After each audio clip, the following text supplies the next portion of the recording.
ایک صحابی آئے، یا رسول اللہ صلی اللہ علیہ وسلم، میرا پڑوسی ہے، اس کی کھجوریں ایسے ٹیڑھی ہو کر میرے گھر میں آ رہی ہیں، اس پر پھل لگتا ہے، وہ ٹوٹ کر گرتا ہے تو میرے بچے اٹھا کر کھا لیتے ہیں، ہم غریب ہیں، وہ بھاگا بھاگا آتا ہے، میرے بچوں کے منہ سے کھجوریں نکال لیتا ہے، اس کو کہیں بچے پر رحم کرے، اتنی زیادتی نہ کرے۔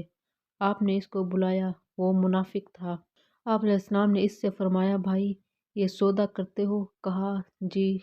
یہ کھجوریں مجھے دے دو اور اس کے بدلے جنت میں تمہیں کھجوریں لے کر دوں گا۔ وہ کہنے لگے، یا رسول اللہ صلی اللہ علیہ وسلم، یہ اصل میں میرے بچوں کو بہت پسند ہے، کوئی اور کھجور ہوتی تو میں دے دیتا، یہ تو نہیں دے سکتا، معذرت۔ وہ منافق کہہ کر اٹھ کر چلا گیا۔ ایک صحابی بیٹھے، وہ کہتے ہیں، یا رسول اللہ صلی اللہ علیہ وسلم، اگر وہ کھجوریں میں لے دوں تو مجھے جنت میں لے دیں گے؟ اس صحابی کا نام ہے ابو دحدہ۔ آپ نے فرمایا، ہاں، تم مجھے لے دو، میں تمہیں دوں گا۔ اس نے کہا، او بھائی کتنے میں بیچو گے؟ اس نے کہا، جا جا، میں نے اللہ کے نبی کو نہیں دی، میں تمہیں کیسے دے دوں؟ اس نے کہا، منہ سے بول دو۔ اس نے کہا، اپنا سارا باغ مجھے دے دو، کھجوریں لے جا۔ باغ میں 600 کھجوریں تھی اور یہ کھجور کسی اور کو دینی ہے، پکے ہو پھرو گے تو نہیں؟ اس نے کہا، میں پاگل ہوں، میں پھروں گا کیوں؟ اس نے کہا، ٹھیک ہے، ڈن ہو گیا، کھجوریں میری، باغ تیرا۔ وہ بھاگے بھاگے آئے، اے یا رسول اللہ صلی اللہ علیہ وسلم، میں نے سودا کر لیا۔ آپ نے فرمایا، وہ کیسے؟ کہا، سارا باغ دے کر وہ کھجوریں لے لی۔